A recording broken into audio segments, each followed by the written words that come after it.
I've come across people who are like, well, I'm just done learning. I'm just like, what?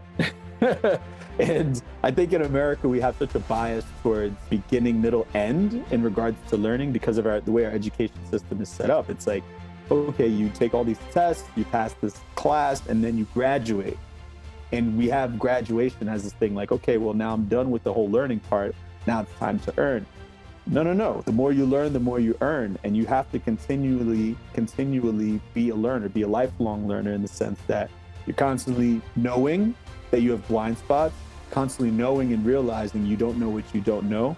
And as a result, you're just being more curious than you would be if you didn't think all those things. So a baby or a child, for example, curiosity on 10. They want to learn everything. They ask why for just about anything and everything. They're asking, what is this? What is that? And you, Musa, as do I, as do your listeners and viewers, have the same thing inside of us. Only life tells us to stop being childlike in that sense. And when you tap into that, exponential growth is ahead of you. The first and best victory is to conquer self. Welcome to the Conqueror Approach, a journey of self-mastery. To cultivate our mind, body, spirit, financial literacy, and allow our light to shine upon the world. Brought to you by me, your host, U.S. Navy submarine veteran and entrepreneur, Musa Mikkel. Let's conquer.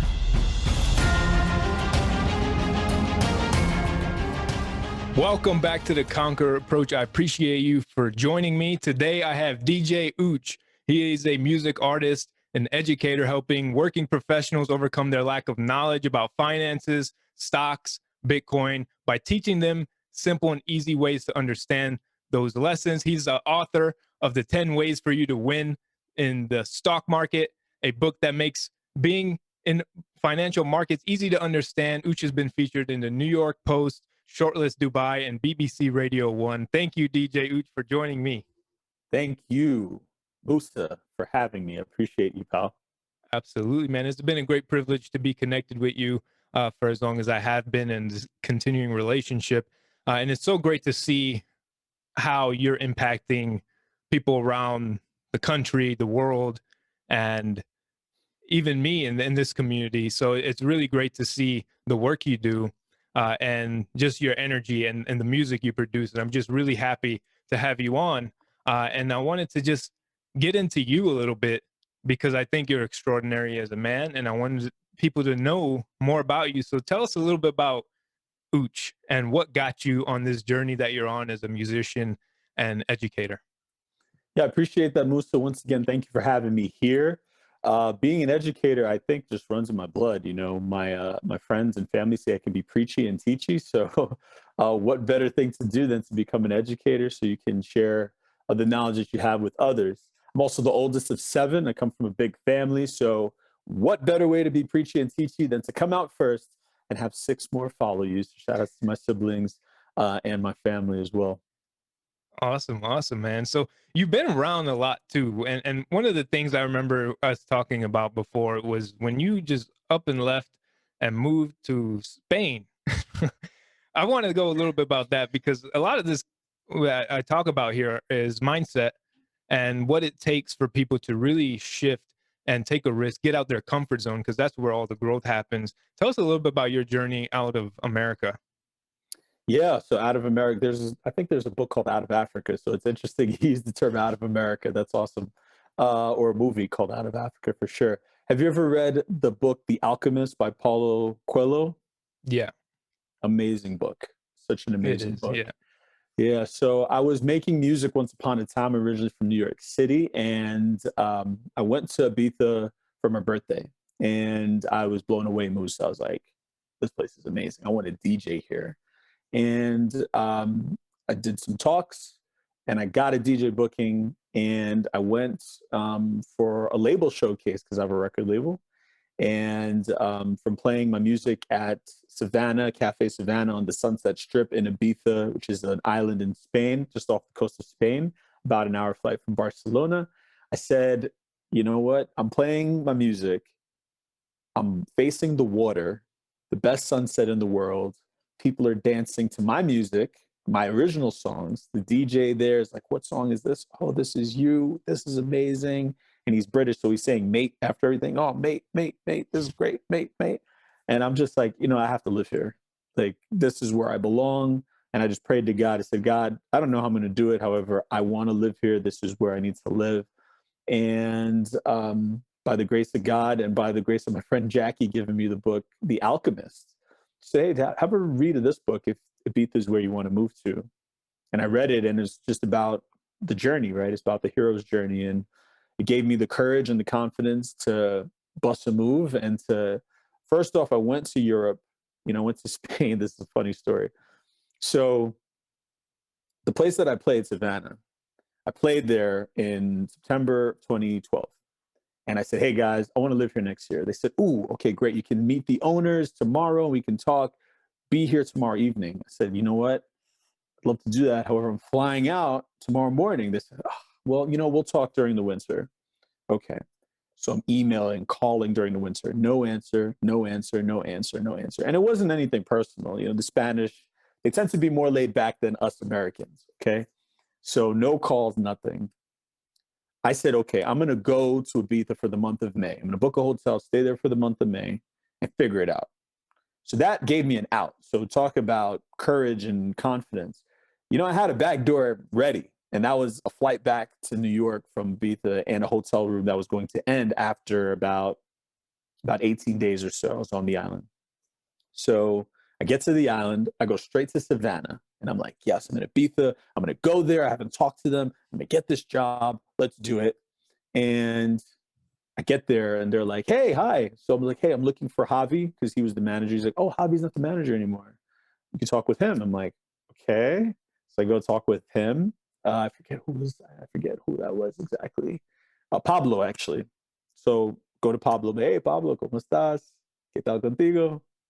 Estoy aquí. ¿Qué pasó? And he's like, yeah, you know what? I have my DJs for the summer. Thanks a lot, though. And I'm like, oh, no. Oh, no. Oh, no. What have I done? Musa, that was a Sunday. By Wednesday night, I was laying in my hotel room staring at the ceiling.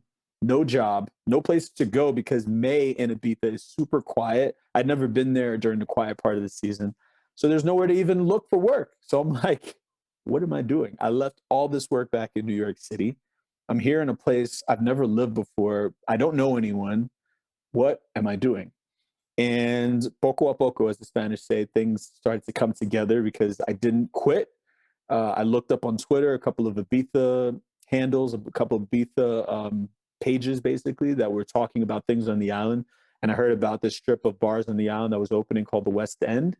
It's where people like Sam Divine, who just remixed my latest record, A Genius of House, she got her start in the West End. So many DJs from the UK have gotten their start in the West End of Ibiza. It's a bit more on the smaller side. It's not exactly what we think of maybe when we think of the word Ibiza. However, great people.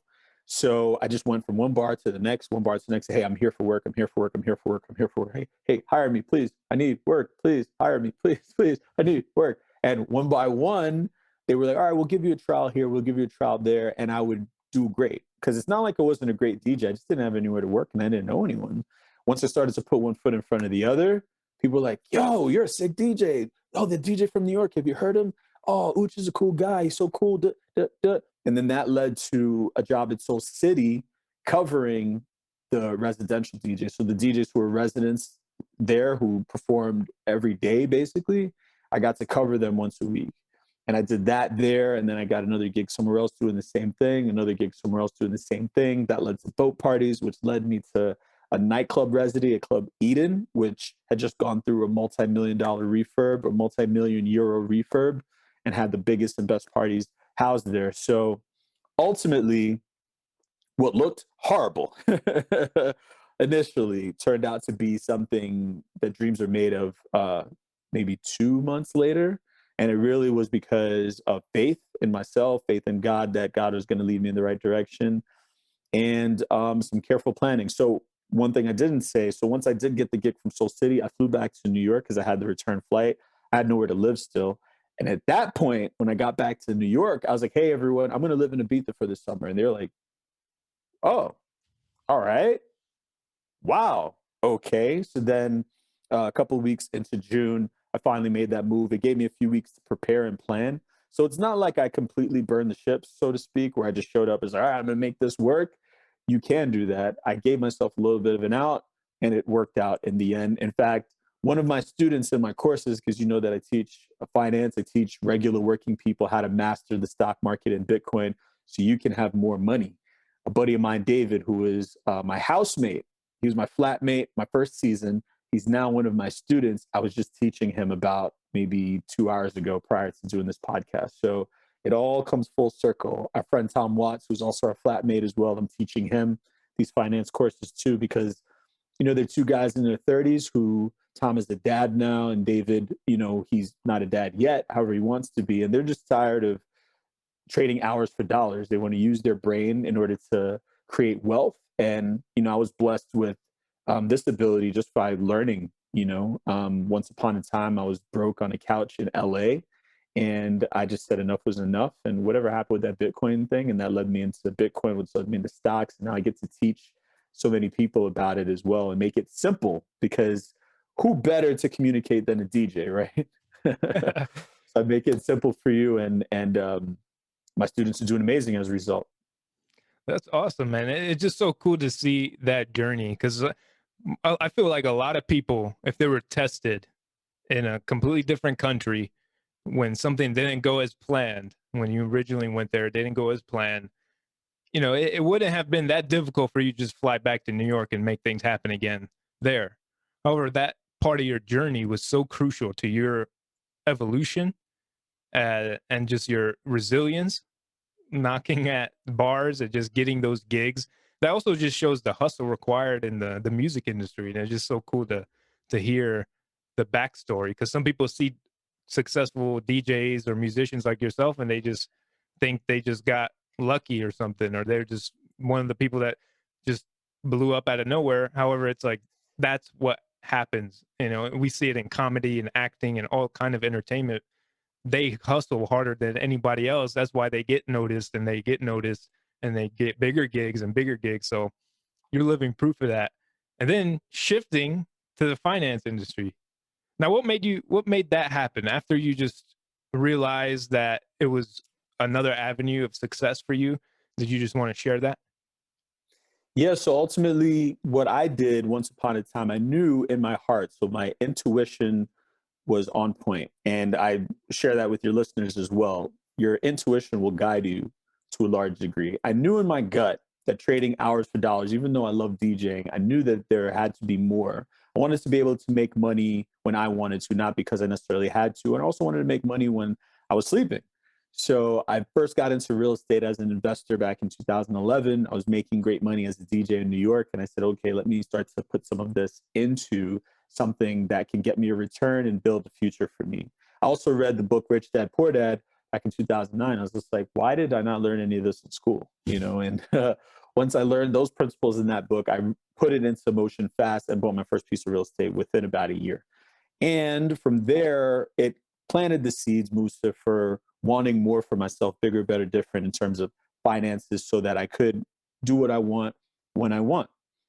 Fast forward to me moving to Dubai. So I lived in Spain, and I was splitting time between Ibiza and New York. I was doing my summers in Ibiza and then my winters in New York. And have you been to New York? Yes, right? Yeah. I lived in Jersey for 4 years. Why did you do Of the course, winters you, in New York and not the winters in you it makes sense. So the summers in Ibiza is when everything is happening, and largely in the winters, like 90% of the people leave. You know, because it's just quiet, it's relaxed, it's reserved. So most Mhm. people go to Ibiza to live there for the summer so they can have the glitz and the glamour and the party life, and also to work because there's so much work there in travel, tourism, music, culinary, you name it, because so many people are going there from around the world. Winter, you got to find somewhere else to go. So I was splitting my time between New York and Ibiza because I knew Ibiza wasn't going to be an all year thing. And when I would go back to New York, from having lived in Jersey, it was cold. It was so cold. I didn't want to be there anymore. So after 2 years of that, I said, you know what, I'm done. Plus, it was just so far away from Spain. So I would get all these great European contacts and then say bye for like 6 months of the year. It didn't make much sense. So I said, okay, I'm going to find a place where I can live for the other 6 months of the year that's closer to Europe. So I had a lot of friends in Ibiza who would go to Thailand for the winter because they would work really hard for 6 months. And then in Thailand, the cost of living is so cheap, they wouldn't even have to work. They would just live off their 6 months of living that they had made in the summer. So from there, I was just like, okay, I'm going to go to Thailand. I have a stop in Dubai, and then I'm going to go to Thailand. So I have a layover in Dubai, going to Thailand for 2 weeks. Let's get it on. So my buddy Mike, he's like, no, no, no. You got to stop in Dubai, man. It's amazing. I've never been there. However, I know people who've gone. They all love it. You got to go there. Stop there, stay there, enjoy it. So I was like, all right. So instead of a layover, I made it a 4-night layover in Dubai. I was blown away, absolutely blown away by just how big it was, how great it was, just everything that it had to offer. And from there, I went to Thailand because, again, it was a 4-night stop. And I was like, Thailand, yeah, it's cool. It's not Dubai, though. So I split time between Dubai and Ibiza for 2 years. So I was doing my winters in Dubai, which is super warm. I got to go to the beach on Christmas. And then Ibiza for all summer because I had that summer season going. So from there, I decided to plan my winter a little bit differently. I hit all my goals in Dubai very, very fast. And in Ibiza, I kind of hit a glass ceiling also, where I was just like, okay, I've done the local DJ thing. I've played all the boat parties and played this and this and this, pool parties and whatnot. Now I want to go to the next level. I want to be headlining all of these clubs, Pacha, Amnesia, Ushuaia, you name it. All the big clubs, I want to be headlining it. How do you become a headliner in these clubs? It's hit records. The biggest DJs in the world have hit records, which get them to that top. Or there are people like Carl Cox who have like a huge, huge resume and huge lineage of being in the business. So I was like, well, I don't need to live in Ibiza to make hit records to get to the top of the game in Ibiza. I can live anywhere. And in Dubai, I hit my goal super, super fast. And in 2 years, hit that glass ceiling once again, where it's like, okay, I'm either going to put together my own events or I got to get out of here because I've hit this glass ceiling and I just feel like, the hamster on the wheel. So I was like, I'm living in a 5-star hotel in the desert, playing music. Where else can you do that in the world? I was like, Vegas. Okay, let's give Vegas a shot. So I flew to Vegas, didn't know anyone except maybe 2 people, including my friend who I was staying with. And as soon as I got to Vegas, I was like, oh no, this is not what I thought it was. Because I didn't do a ton of research on it, apart from visiting for maybe 3 or 4 days prior. And it was rough. When I moved to Ibiza, I found work within weeks. When I moved to Dubai, I had work within a month. It took me 8 months in Vegas to find regular, substantial work. And that depleted me financially. I ran through my savings. I was putting things together, jumping from country to country or state to state, looking to just make some sort of income. I just did not have regular work that would sustain me here in Vegas, because that's where I'm talking to you from now. And I ended up going to LA, and I stayed in LA for that summer on a friend's couch because, again, I was looking to figure it out. And it was so bad, got so bad that I was like, let me go back into television, because I was in television before I was in music. And I said, I'll go back into television, just get a job behind the scenes. I'm just looking for any work. Doesn't even have to be DJ work.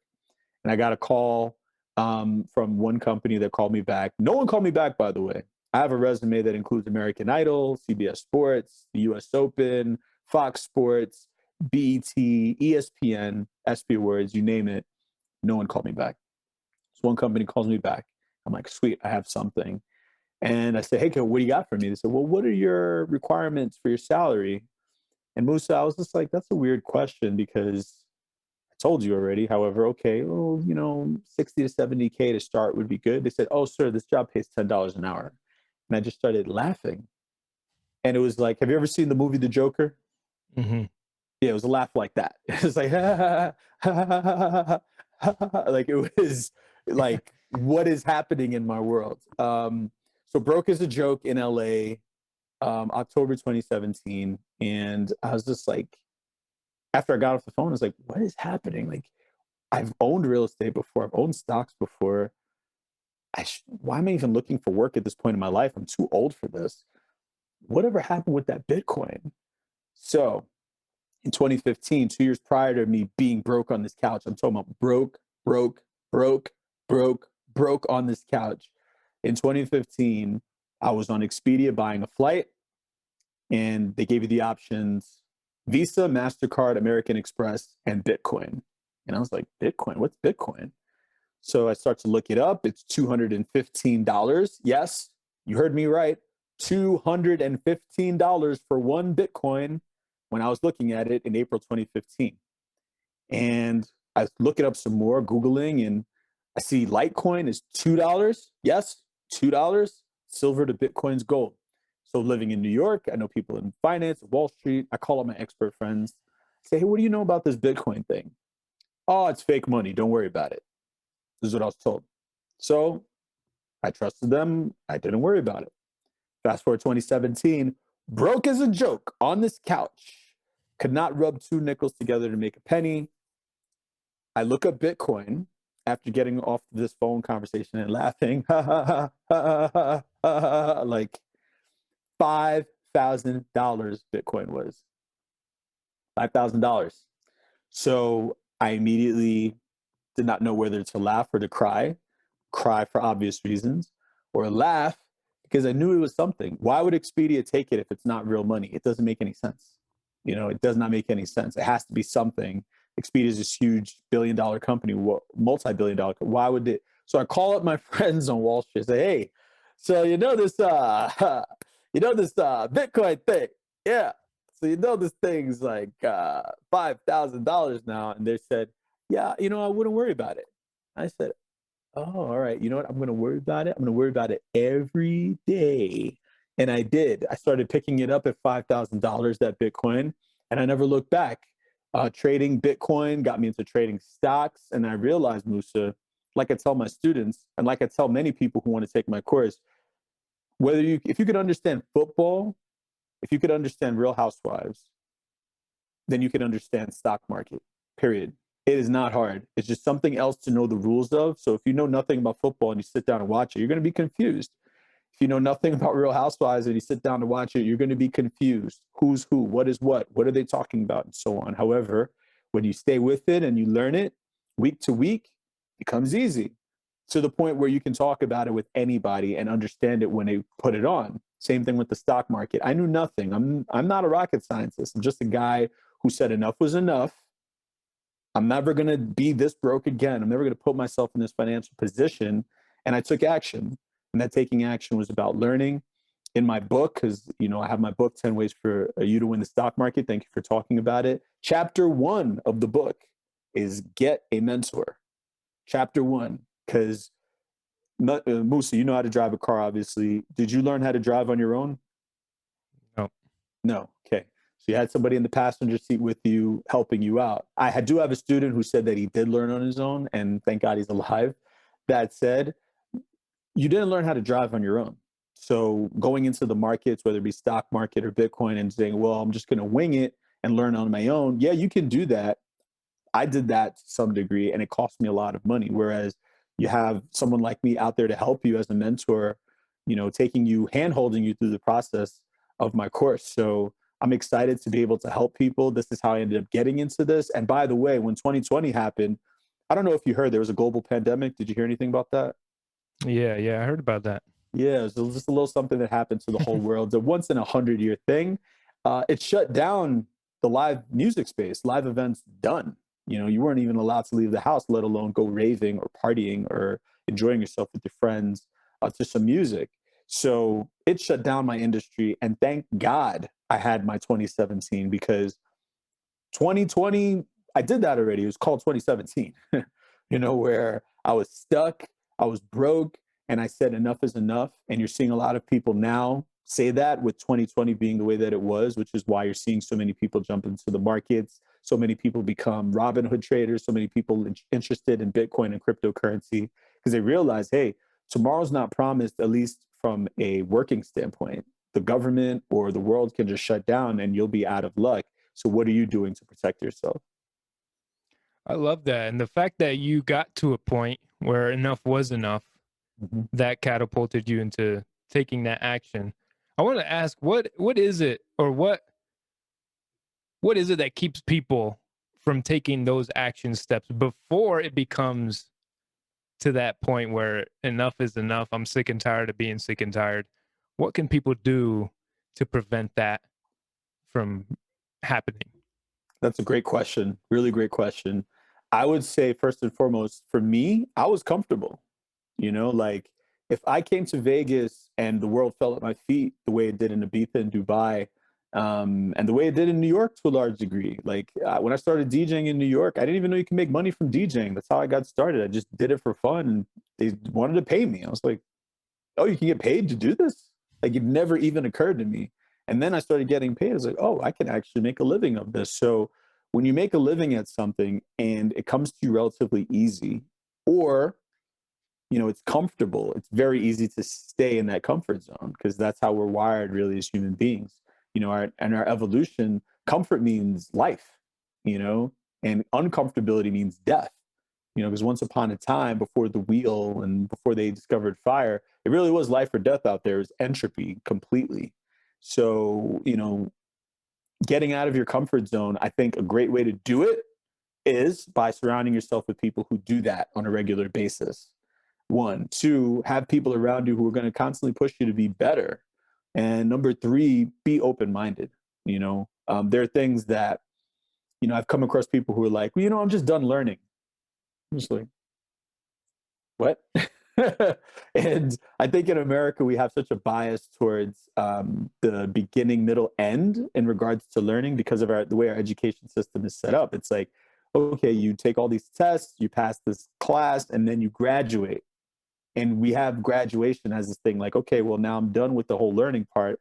Now it's time to earn.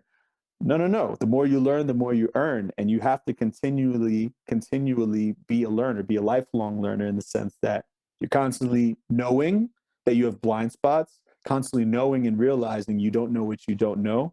And as a result, you're just being more curious than you would be if you didn't think all those things. So a baby or a child, for example, curiosity on 10. They want to learn everything. They ask why for just about anything and everything. They're asking, what is this? What is that? And you, Musa, as do I, as do your listeners and viewers, have the same thing inside of us. Only life tells us to stop being childlike in that sense. And when you tap into that, exponential growth is ahead of you. Yeah, I love it. I love it, man. You said it perfectly there. You said it perfectly. And I really do believe that and agree with you there. That we do have the capability, and it's just the doubt that comes into play of life and the fears and the limitations that we experience. However, it was just like you exemplified that if you are committed to something, if you really commit, go to a different country and just have the intention, the end result in mind of you're gonna DJ here or whatever for your business. You're gonna have certain amount of students, or you're just gonna be successful in it. When you can see it, like truly envision it, it starts manifesting by you taking those small actions that lead up to that. Because sometimes it might be a difficult leap for someone mentally. They might not be able to make that mental leap necessary to take a huge risk, for example, like leaving the country, but you were at a level of success and mindset where that might be extremely scary to someone. However, for you, it was scary, but not enough to stop you to actually doing it. So that alone shows what's possible. And that's really where the realm I think people need to go to is the possibility realm. Because if you didn't go there, I don't even know if I'd know you. Right, exactly. There you go. It's what ultimately led me to Vegas. If I never left New York, because I have friends who've never left New York, and New York is a great city. Why would you ever want to leave?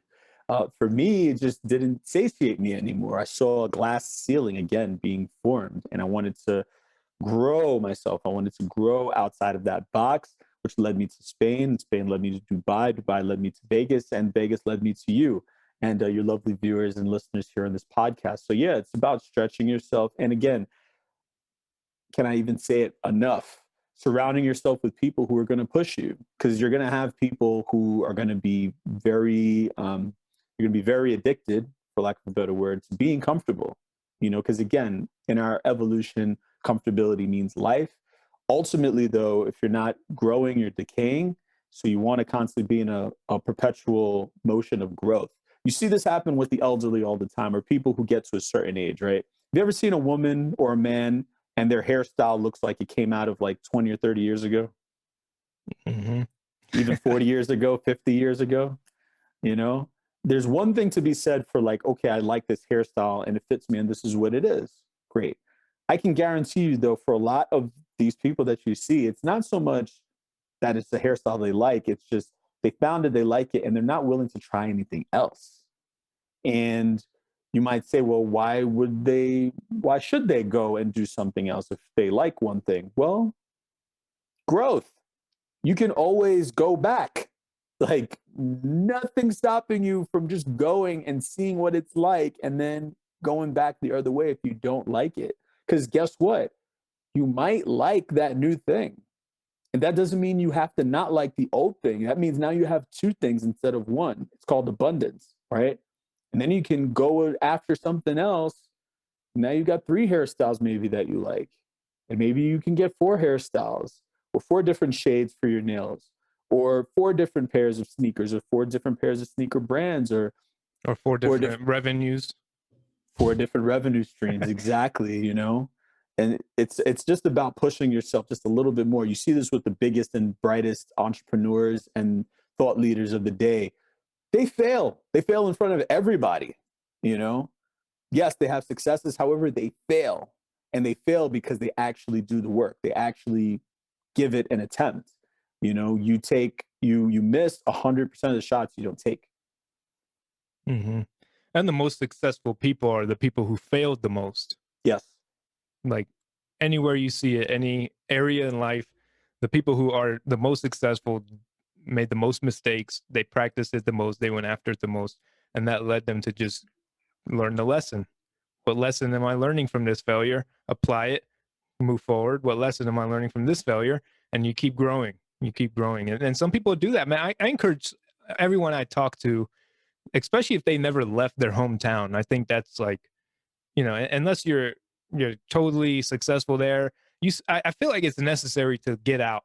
Because like you said, you get that glass ceiling and you put yourself in a glass box maybe of where you live or where you grew up. And I remember somebody telling me when I joined the military, before I left, he was a retired Army guy. And he's like, you're going to do 5 years in the Navy. And if you come back here, the people and your friends here, they're going to be doing the same thing they were doing when you left. And I was just like, I was working at Best Buy at the time, and I was realizing like a lot of these people were like already like in that state, 5, 10, 15 years after they graduated, and they're just settling for whatever they were doing. And I was just like, you're right. And I never went back to New Jersey. Actually, I left to the military, and I never went back. However, I visited, and it was the truth. Like nothing changed. You go back to a small town, and it's the same thing. And it just it's a collective of the people who don't take risk in their life. They don't get to experience it. Because like how many people got to DJ in Ibiza? It's like or anything like that. Like how many people get to experience living in Dubai? How many people want to and don't? That's a bigger question. How many people, right? Like millions probably. Yeah, it happens that way. And just to your point about risk taking, it brings me to when failing forward, right? Because you want to fail forward. The whole point is that you're learning from your failures. So I had a big failure forward moment within my first year of trading the market. So at the time, Bitcoin was crashing. It was crashing down to the ground. Everyone knows I love Bitcoin. Bitcoin's been really great to me. I started picking it up at $5,000. It hit $65,000 just about a month or two ago, right? So huge exponential growth I've seen as a result. And 2018, after the 2017 bull run, 2018 it started to crash. So I discovered a way to short the markets, meaning to make money as it goes down. So did you know that you can make money as the stock or crypto goes down? No. Yes, well, you can. It's called going short on the markets. There's a film called The Big Short. I teach my students about this in my stock course, that They made $2 billion in 2008 when everyone was losing their homes, losing their jobs, losing their businesses, and so on and so forth. They made $2 billion. So you can make money as the market goes down. The market is what you call bulls and bears. So it's this tug of war. So there's always a winner and always a loser. So the market's going up. The people who are betting long on the market, they're making money. Shorts are losing. Market goes down. The shorts are winning and the longs are losing. So there's always winners and losers. So I was shorting Bitcoin as it was crashing in 2018. And it was in one day, I made $1,500 on different short positions. So $200 I did. I was in New York heading back to Vegas. So I was going to Philly because I was flying out of Philly, Musa. So $200, my first short. Then maybe I went to Port Authority in New York to take my bus. Sitting there for like 5 minutes, made another $300 shorting Bitcoin. Took the bus to Philly, made like another $150 on the bus ride. Waited for my Uber at the Philly bus station to the Philly airport, made like another $200-300. It all added up to $1,500, Musa, I made just from pressing a button on my phone. Okay. I got to the gate at the airport, Philly to Vegas. I lost all of it. All of it in one sitting at the airport. And then I had a flight to Las Vegas that was 5 hours. So that was the longest 5-hour flight I've ever taken.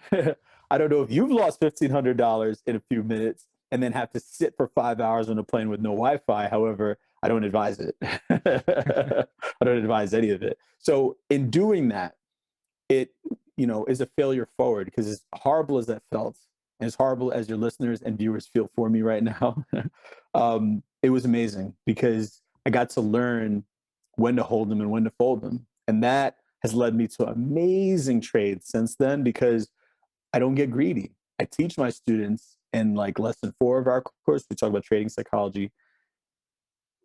Don't get greedy, get greedy and you will bleedy, I call it. It's take your profits and go home. Like you had a great win, just leave the table hot, as they say. Go golfing, go be with your family. Because if I have a student who he made on AMC trading back in February when there was a big bull run in AMC and GameStop. He made $1,500 that morning in like minutes. And he called me, he's like, I made $1,500. And I'm just like, dude, call it a day. Go be with your girlfriend, go be with your dog. Like, you made more today than some people in this world are making a whole month, and you did it in minutes. And that's what's possible for you in the markets. And for me, super glad I got that failure of losing all that money like that, because it showed me how quick I got it. I could lose it even quicker. And if I would have just stopped after that first trade, I would have been a winner. However, I was greedy, and I'm able to teach my students as a result. And again, it's easier for me to get out of trades like that instead of hold on and say, well, I don't know, maybe it'll go a little further. Maybe it'll go. No. Chapter 9 of my book, follow your rules and stick to them. That right there will make you a lot of money.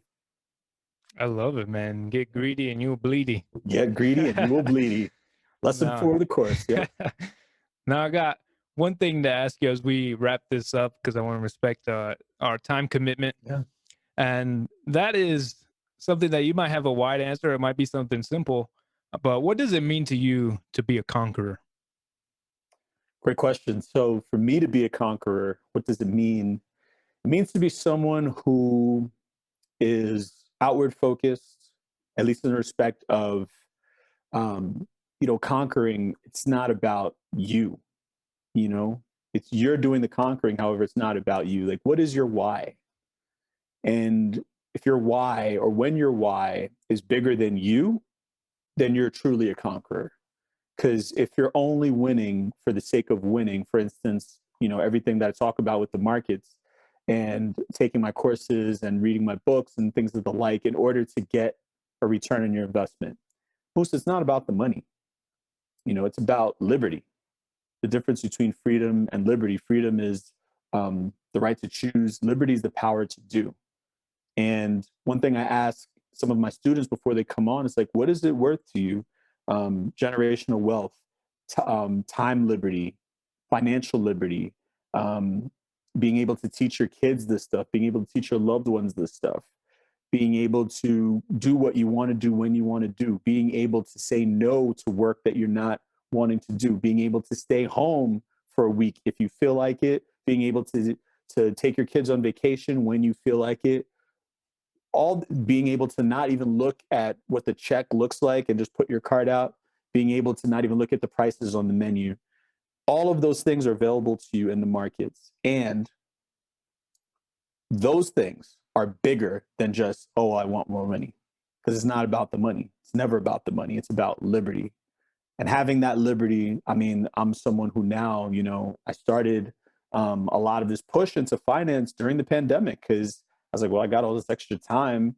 And I posted about having a great week in the markets. And I was like, great week to know the markets. And my friends was like, I want to learn, like 100 different comments and messages. And I was just like, well, okay. And I started teaching my friends. They told their friends. And now I'm teaching people I don't even know. I'm launching a website, yourstocksnow.com. It's the Netflix of finance. You can go there and just watch what you want to watch when you want to watch it, and take the courses there and get into masterminds there as well. All of that, again, has provided me amazing liberty. You know, I'm able to say no to DJ gigs that I don't want. And in 2019, I was largely saying yes to a lot because I was like, you know what, it's money. You know what, maybe it's not a gig I love. However, it's money. And ultimately now I'm able to say no to things because I can focus, and I've given myself the liberty to kick back, relax, focus on my other investments, focus on my education business, go golfing, go on great lunches with friends, travel back to New York, travel throughout the country, whether it be Arizona or Indiana or whatnot. I'm waiting for the borders to get opened up so I could travel back to Ibiza, you know, just do what I want to do when I want to do it. When you have that liberty, that is being a true conqueror. And the pursuit of that for that larger why, because again, it's not just me, it's about my loved ones, it's about my family, it's about future generations, it's about everyone around me. That to me is being a true conqueror. I love it. I love it. Yeah. DJ Ooch, where can people reach you? Best place to reach DJ Ooch at? Instagram.com. Get me at DJUCH, Instagram.com/DJ Ooch. Just hit me up there. Get in the DMs. Let me know that you watched the Conqueror Approach. And, you know, I'll definitely throw you something, a special something for having been a watcher and a listener of this. I appreciate you, Musa, for having me here. And Instagram, everything you want to find on me too is in my link in bio, at DJUCH. Hit me there on Instagram and we'll get connected. I love it. I love it. I appreciate you, Ooch, for joining me, man. It's been a great episode. A lot of value, a lot of, there we go. There's my the book, 10 right? Ways to Win the Stock Market. Yes, Number 10 one ways for you to win the bestseller stock. on Amazon right there. Number one bestseller on Amazon, 10 Ways for You to Win the Stock Market. Mom is very proud of that. That's good, man. I appreciate you. I appreciate the work you're doing. You're helping people reach liberty in their lives so they can continue to live their potential, do the things they love for the people they love. And you're going to have a big role in that as a mentor to a lot of people. So thank you for that work. And thank you for joining me on the Conqueror Approach, brother. I appreciate it, brother. That is all for this episode. Thank you for tuning in. If you found any value in this episode, someone you know will also. Please share, subscribe, leave a rating and review so we can reach more people, have a farther ripple, and a larger impact. Stay grateful. I appreciate you. And remember, you are a conqueror.